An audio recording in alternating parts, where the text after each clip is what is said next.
So I just want to introduce myself. I've heard from all of you across the world. Like I said, it feels like we're doing a UN delegates. I'm Grace Martens. I'm from South Africa. If you're wondering where my accent is like a love child between England and Australia. I have a Bachelor of Arts in International Relations. And I myself taught in South Korea in 2016. So it's been a little while now, but it was one of the most life-changing experiences that I've ever had. And I have a passion for giving people the opportunity to do the same. So that's why I work at TravelBud. So for today's webinar, we're basically going to look at teaching abroad in general. I then want to introduce you to our company in particular, and then what we offer as a company, as well as program information, as well as questions at the end. So that's when we can all fire off again. Okie dokie. So teaching abroad in general, I like to call it meaningful travel. It's wonderful if you've had the opportunity to travel and perhaps you've gone on holiday somewhere, you've done an exchange of some description, but I think it's really notable the way that you can go somewhere for 2 weeks and you can cram as much as humanly possible into your itinerary, but it will always pale in comparison to going somewhere and having the opportunity to actually live there and immerse yourself deeply into that culture. So however you got here, if you've done a TEFL course already, if you're waiting to do one or thinking about doing one, whatever the case may be, it's wonderful that you are looking at this opportunity. And it's a very unique world teaching English abroad. It does give you the opportunity, like I said, to immerse yourself in very unique and intricate cultures. You make an impact and you have a purpose. A lot of people have started to question over this last period of time with COVID and that kind of thing, just like, what are we doing here and how can we actually make an impact in the world that we live in? And teaching English abroad, every country that's on offer and that needs English have a different need for it. And it's wonderful to be able to be part of the community to really fulfill that. A big draw as well to teaching English abroad in general is that you do get to earn a salary and to save money. Different countries have different opportunities in terms of saving potential, but all of them allow you the opportunity to really live in that country, and you don't have to make another income somewhere. This is what you do, and you can live there for an extended period of time. Travel is a huge one as well, really ticking all the right boxes, and travel is a big one for a lot of people, the opportunity to see not only the country that you'll go and teach in and all the different elements of each different province or place that you go to, but also it's often nestled in a nice hub of other places around it that you get to travel to for very cheap, or in a way that you wouldn't necessarily be able to just hop over from South Korea to Japan for the weekend, you know what I mean? And then a big one is personal growth as well. I think all of us are looking to grow and change, and it's a wonderful opportunity to really do that and to really get to know yourself and change your perspective on the world.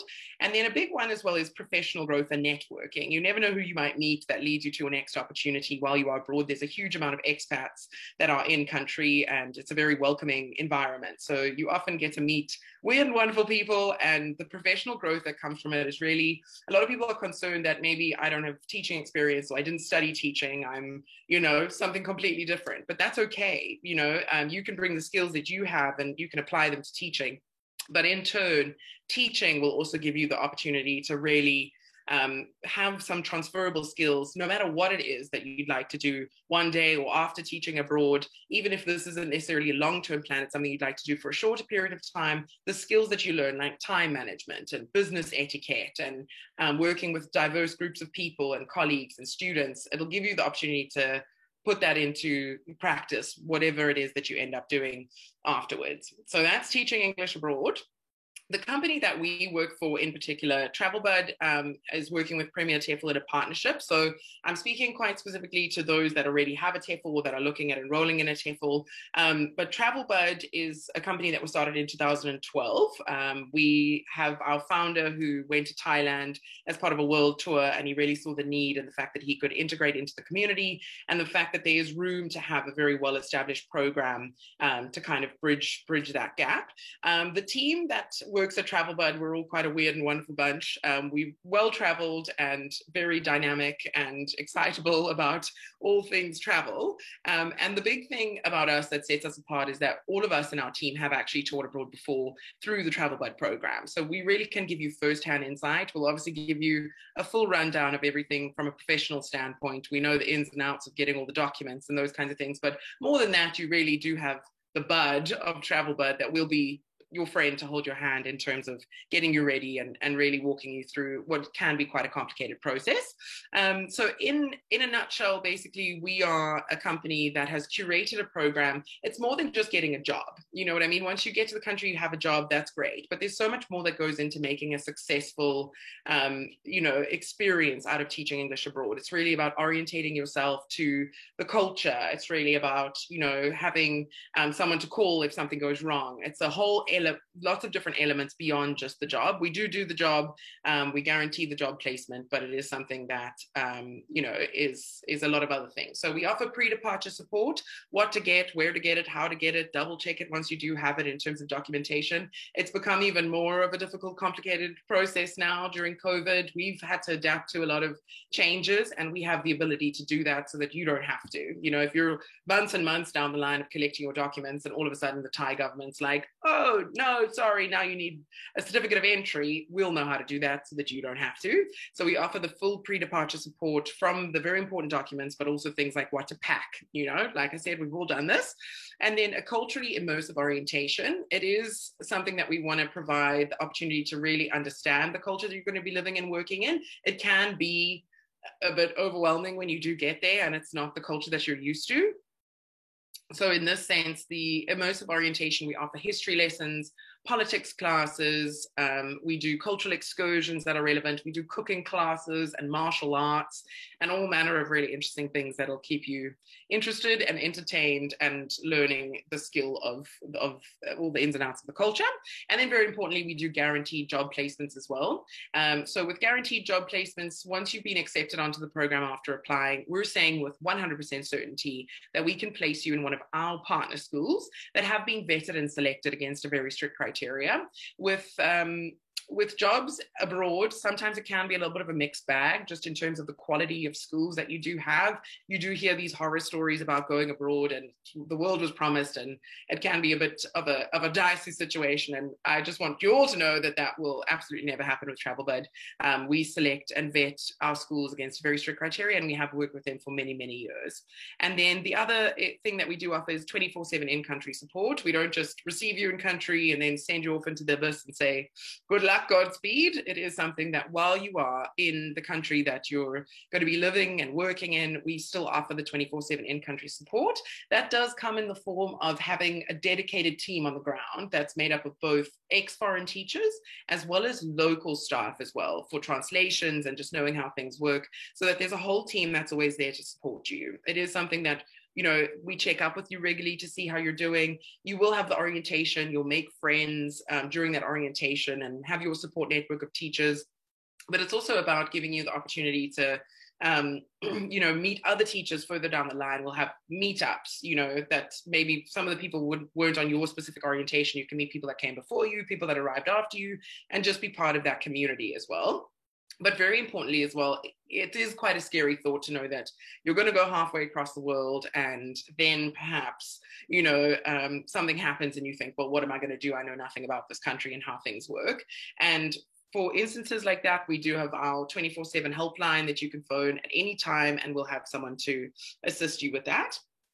Then very interesting as well, we have something called the Lifetime Placement Guarantee, which I really believe sets us apart from a lot of other places. The Lifetime Placement Guarantee is basically where once you're a TravelBud alumni and you've completed a contract with one of our schools, you can then transfer to any of our other partner schools. So say, for example, you teach in Japan for a year and you love teaching and you'd like to maybe move to a different school in Japan and you'd like to, teach in a different part, then you can, of course, transfer between schools in the same country, but you can also transfer internationally to some of the other schools as well. So you could do that as many times as you'd like to. You could, do a year in Japan, travel for a year, go back home, whatever. And if you ever want to come back and teach in like Thailand or go back to Japan, then you can go ahead and do that as well.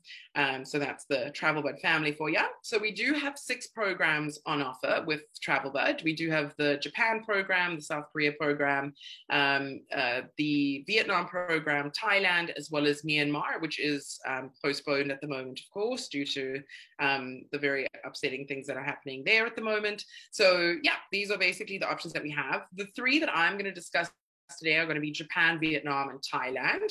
These are more geared to those that already have a TEFL certification. So I'm going to go through those. Costa Rica is another option that we do have, but unfortunately, that does require you to do the TESOL course in country as well. But if you don't have a TESOL course, then you can always slot into that, and that is an option for non-degree holders.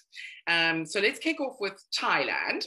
So if we look at Thailand, Thailand is a country that really has an interesting cultural background. They call it the land of smiles, and for a very good reason. It's probably one of the most friendly and genuine places that you can come across. There are usually 34 million tourists that visit Thailand every year, and it's not hard to see why.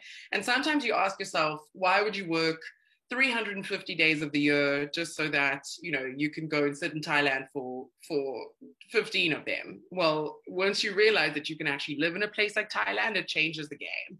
And this is an opportunity to do that through teaching English. It's very important because they have such a huge amount of people that are, you know, based in the hospitality and tourism industry that really floats the economy. It's very important for them to be able to speak English as a universal sort of language with tourists coming through the doors.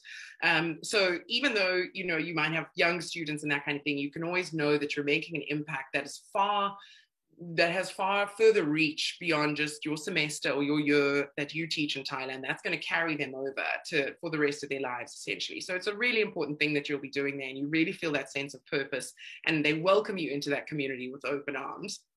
They have a collectivist culture, and you can really see that in the way that they treat you, the way that they treat education. That collectivist culture, as opposed to sort of the Western countries, individualist nature is really easy to spot wherever you go. You know, it's an incredible thing. So I'm going to share this presentation with Megan to share with all of you afterwards. And I just want you to pop down. If you click on that link, it'll take you to a YouTube video that also explains our cultural orientation for Thailand, just to give you more of a visual introduction to what we do there.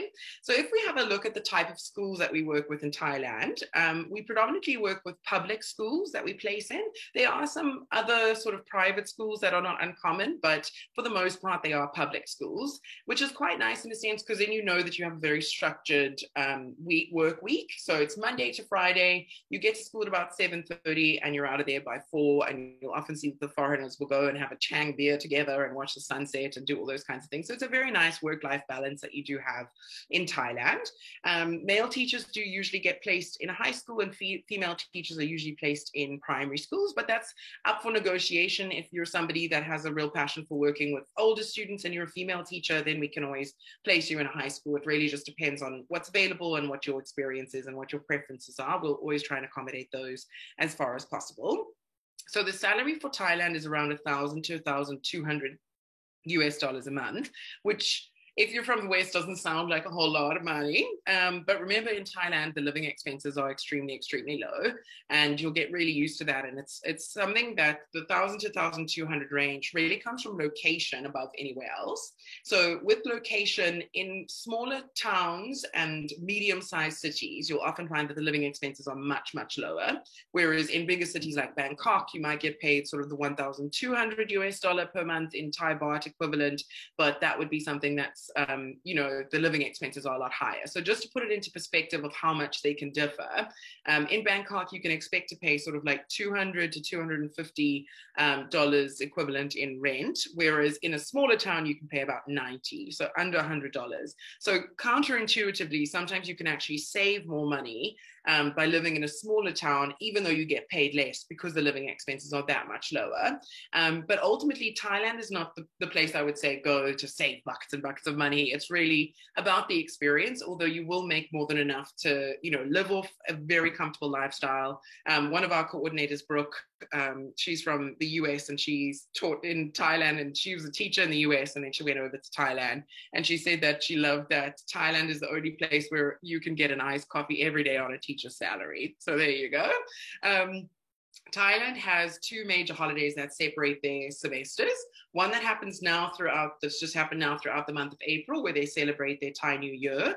And then one throughout the month of October, starting with their new term starting on the 1st of November. So you just have to sort of keep this in mind when you think about your timeline. Of course, if you are looking at the Travel Bud program and enrolling, we'll advise on timelines. But for example, coming sort of in July or August might not be the best time because you'll just arrive, you'll start teaching, and then as soon as you're kind of like a month in, it's going to be a month-long holiday right off the bat there. So we always advise sort of waiting, if you can, until the start of a semester, but we do have running start dates throughout the year that we can always accommodate teachers. And then, yeah, so some of those things, like I mentioned, the low living expenses is a big draw for people. So you usually spend on average about $600 for, food, transport, entertainment, all those kinds of things. And then you do have very long holidays, which is lovely. So you'll have holidays throughout the month of April and October, and you can travel all around Thailand to those beautiful islands and everywhere else that you see. There is a bustling expat community as well. You always have other people in your town. Some people are very nervous about being like the only person in the whole of, their town in Thailand, all alone without speaking a word of English, that kind of thing. But please don't be worried about that. In Thailand, there are always other foreign teachers at your school. And there's usually, lots of other foreigners in the vicinity as well. So we've spoken about some of those things. So the eligibility requirements, generally you are required a passport from one of what we consider the 7 native English speaking countries. Sometimes there's a little bit of flexibility there. They've become very strict on holding a bachelor's degree in Thailand.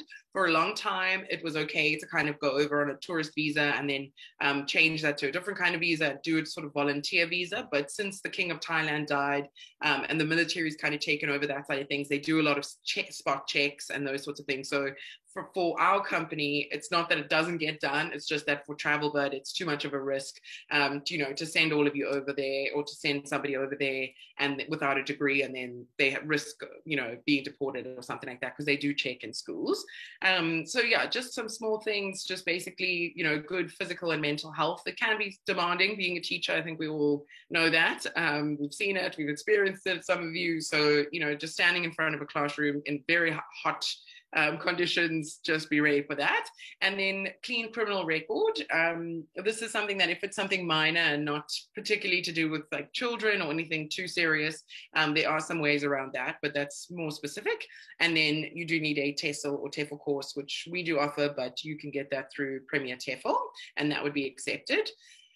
So the placement program with Travel Bud, we do offer other options where you could essentially, do it in Thailand with us. You could do our online TEFL course, but you can also, of course, do an independent TEFL, like Premier TEFL, which is internationally accredited and at least 120 hours. And we definitely accept that. And then you can do the placement program. So this is basically all the bells and whistles of the program, where you have all the pre-departure support, you arrive in country, you do 1 week of orientation.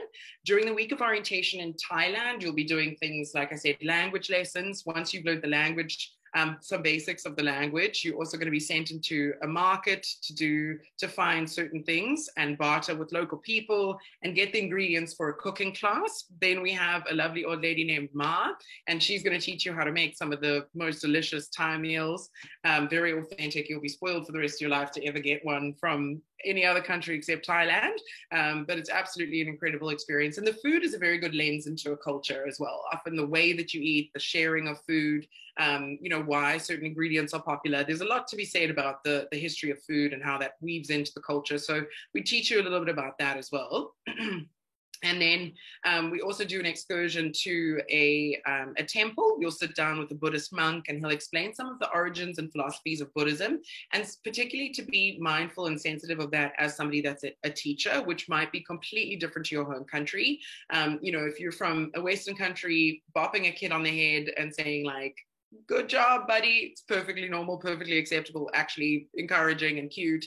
But in certain countries, with Buddhism, the head is a sacred space. You don't touch that. So it's not difficult to understand or to implement, but it is something that is needs to be explained, so we'll take great care to explain that. We have very qualified people to do that have a lot of, history with Thailand. They've studied doctorates and these kinds of things. So they're going to walk you through that. But it's also, the first week is also there to help you mingle with the other teachers as well. So we have a welcome beach barbecue. This takes place in a city called Hua Hin, which is about 2.5 hours outside of Bangkok. So you arrive in Bangkok, we'll pick you up, we'll take you to Hua Hin. You do the week of orientation with everybody, have fun, meet everyone, and then off you go to your placement and start your contract, which can be a semester long, which is about 4.5 to 5 months, or it can be a full year contract. That's absolutely fine. If you'd like to start with a shorter contract and then extend, that's okay as well. We can do that. It does sometimes depend on how close you're coming to a holiday, but of course our coordinators will explain that more specifically once you get in touch with them. And then, yeah, basically, obviously the neon pink elephant in every single room is COVID. So I just want you to know that Thailand is one of the options that's very open at the moment. We've sent over 200 teachers since last September when they just opened up after the very hard lockdown. So it has been successful. We've got a lot of backup plans and we've managed to get teachers in no matter what they throw at us. And they want to open quickly. They want to stay open because they're missing out on like a bunch of tourists that usually would like have a huge economic impact on them. So the demand for teachers is still very, very high. And we have been able to adapt to the pre-placement process that's now required to Thailand, where essentially you get your contract and your flights and everything booked before you go.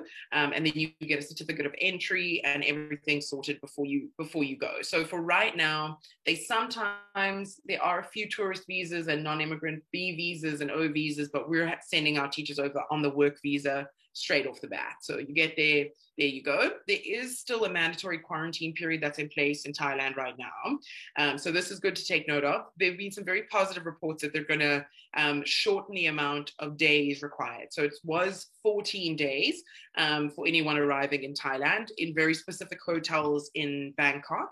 And then from there, you do your orientation and then you go to your placement after that.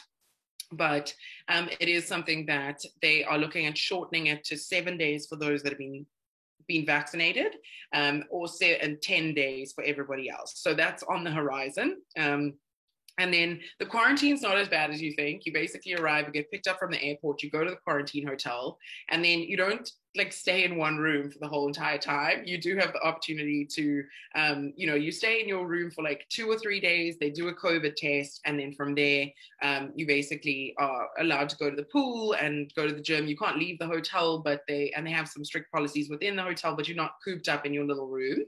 We actually had some of our teachers do a blog post for us, just explaining like what they found and how the food was and just some stuff there. So I've also included that link there that you can have a look at.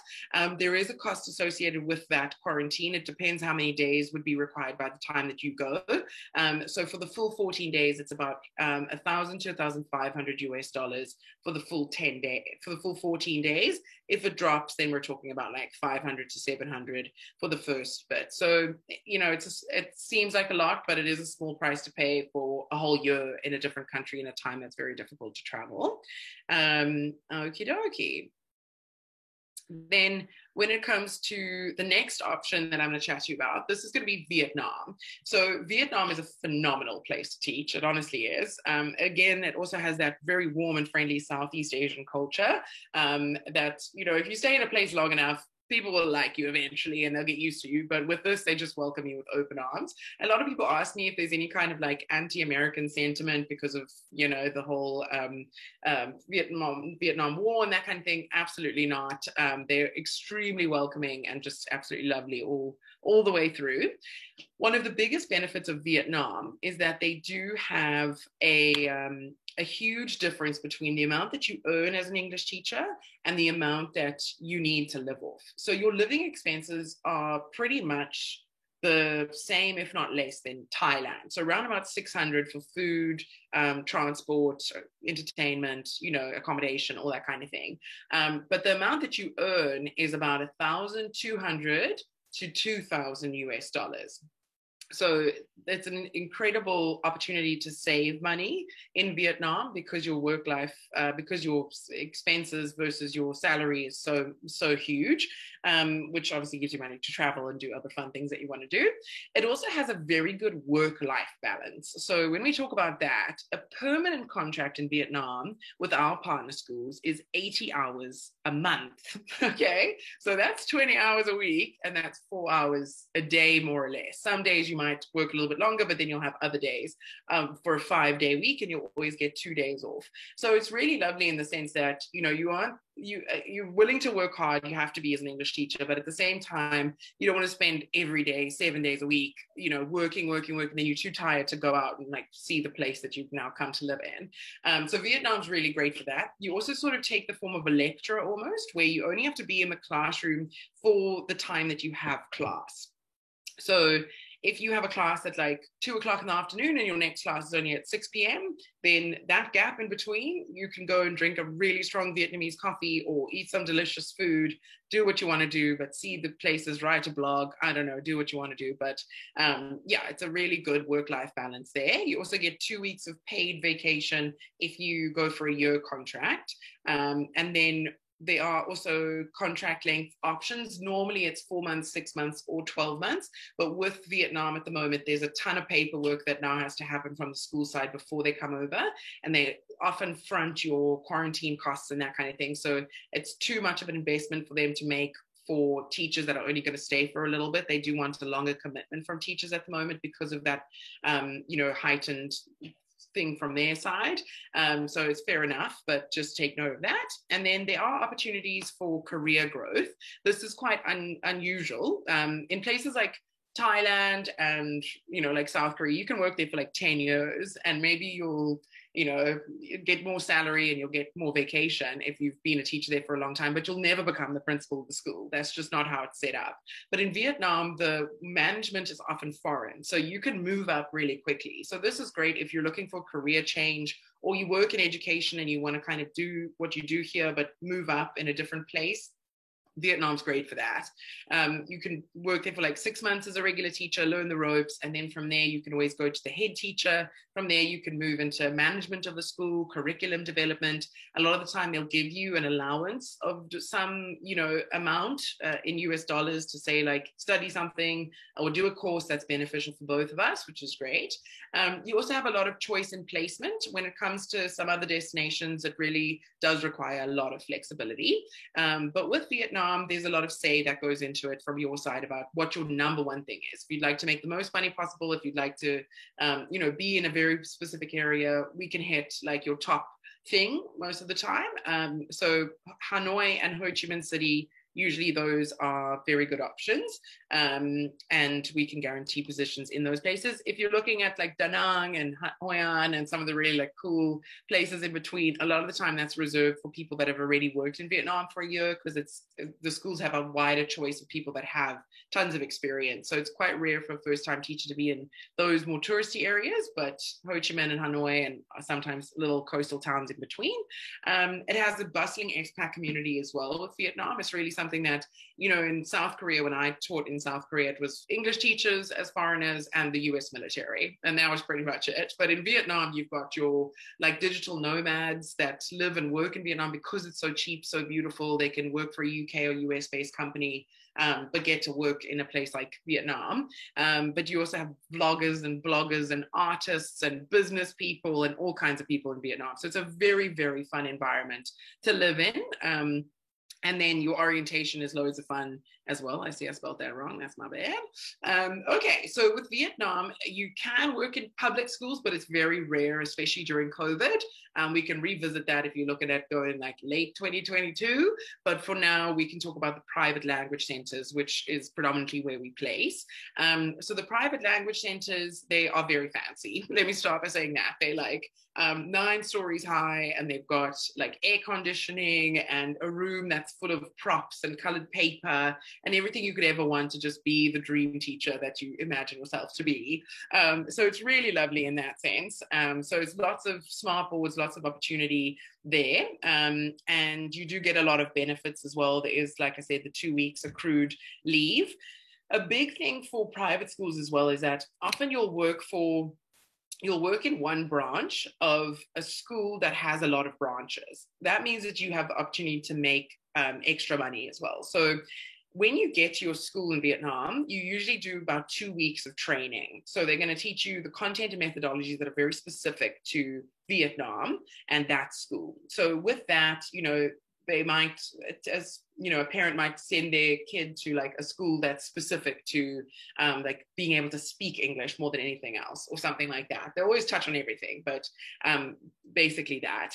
And then, with the training and that kind of thing, you really get the opportunity to just like understand the methodologies and then be prepared. But at the same time, if something comes up, if a teacher from another branch of the same school phones in sick or they're going on their 2 weeks of leave, there's a system that comes up where basically all of their spots that are available for their classes that are going to need to be filled come up, and you can elect to cover those classes and obviously get paid for that as well. And they'd rather have teachers from another branch trained in the same methodologies come and take over this other branch. Even though you work at different branches, you still work for the same school. So it's quite nice in that sense. And then of course you get paid loads extra there because you can take on extra work. You can also do business English, is quite popular in some of the bigger cities like Ho Chi Minh.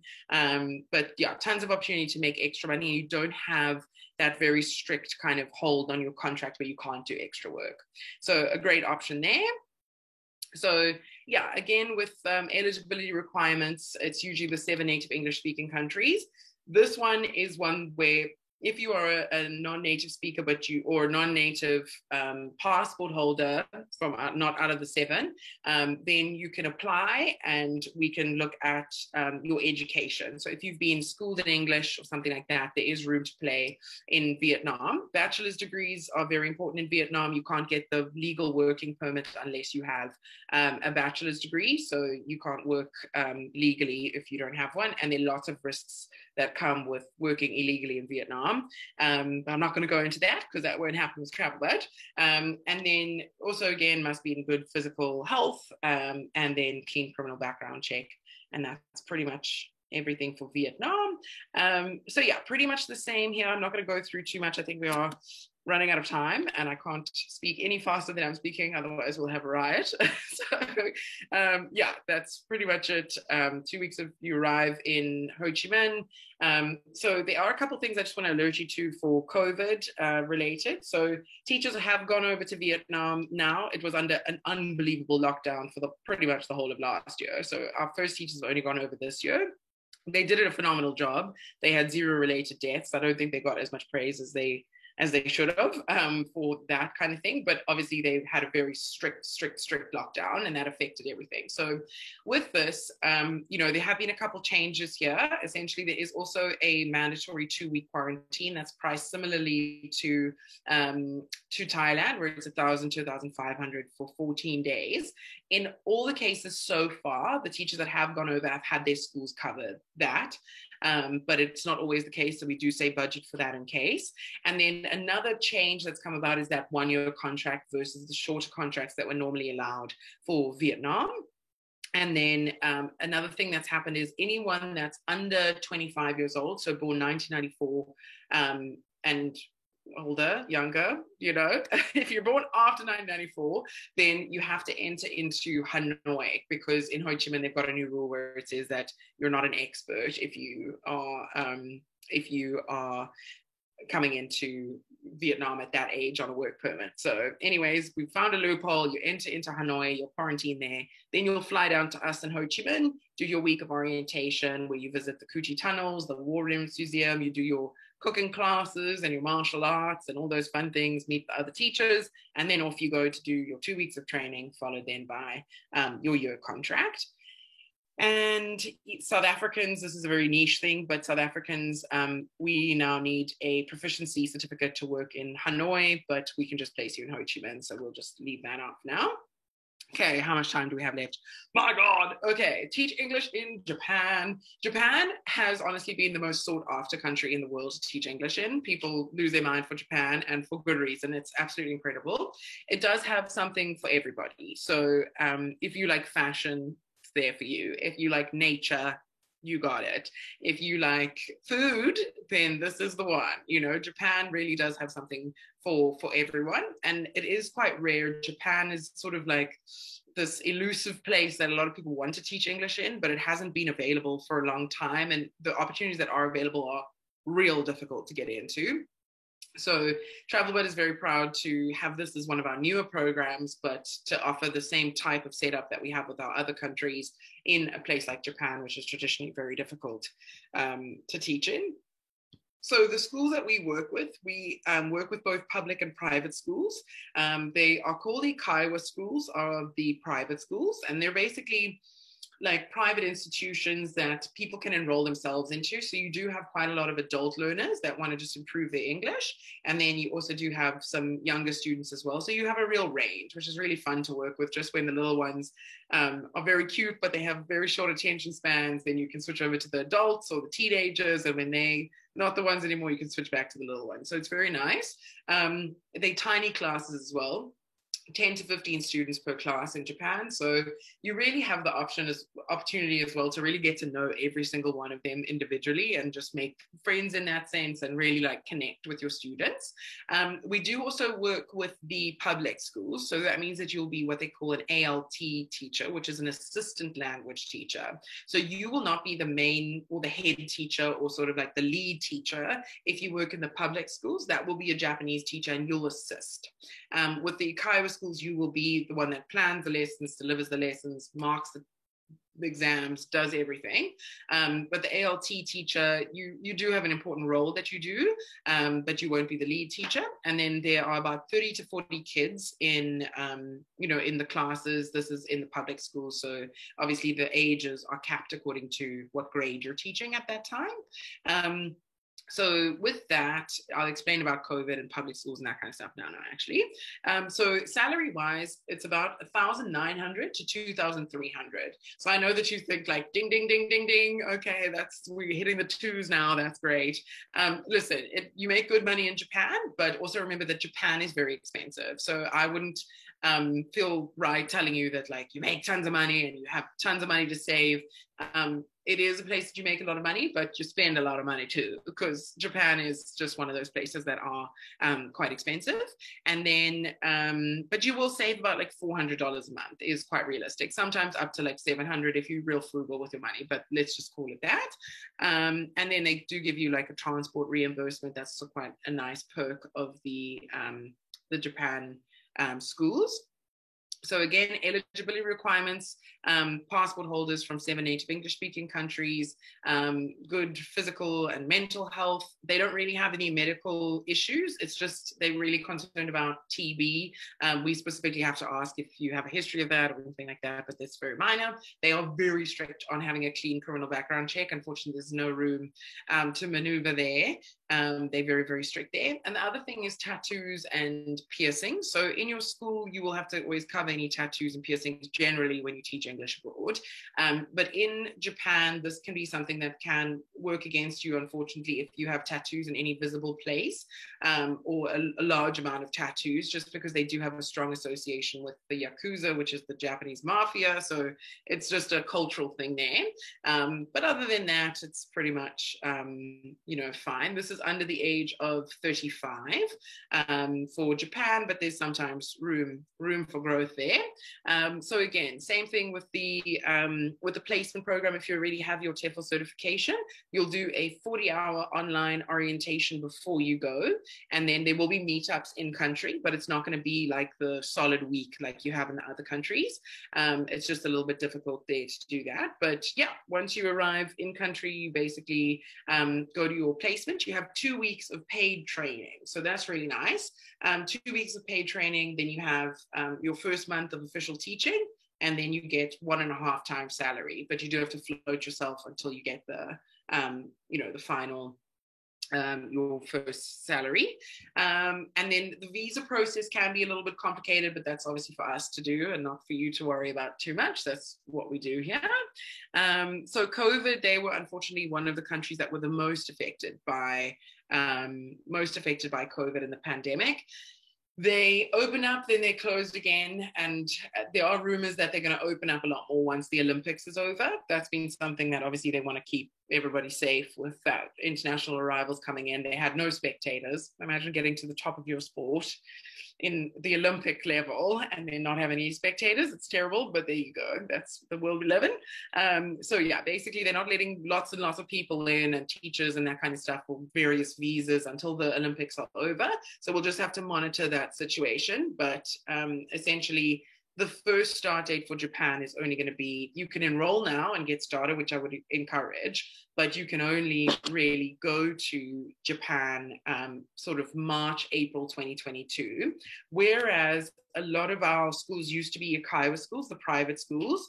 The Japanese government is really, they have to give like a written consent for you to come over if you want to get the visa.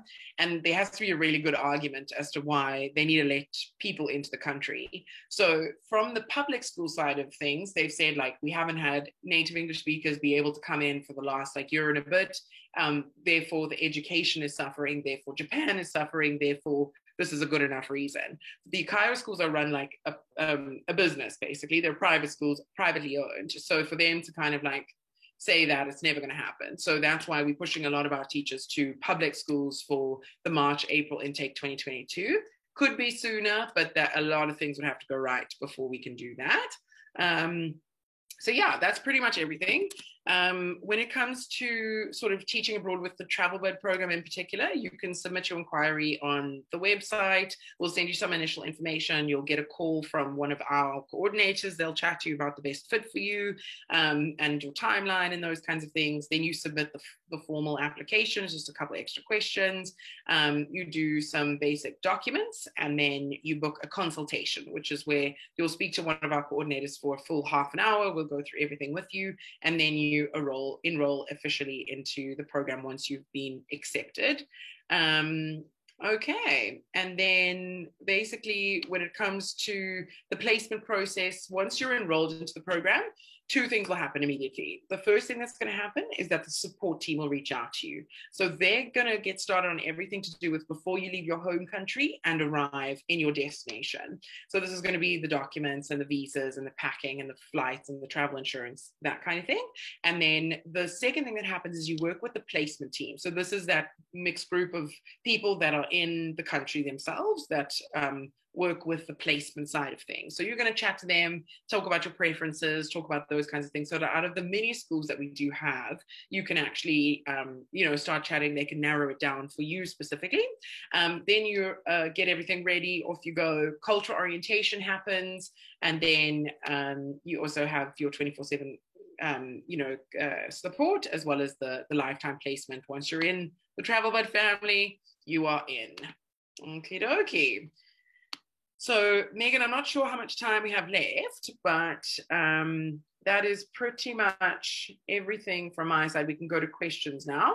And then in the last page of the thing that Megan's going to send you, whoever wants it, you can just click on some of these links to see things, or you could email me directly, grace@travelbud.com.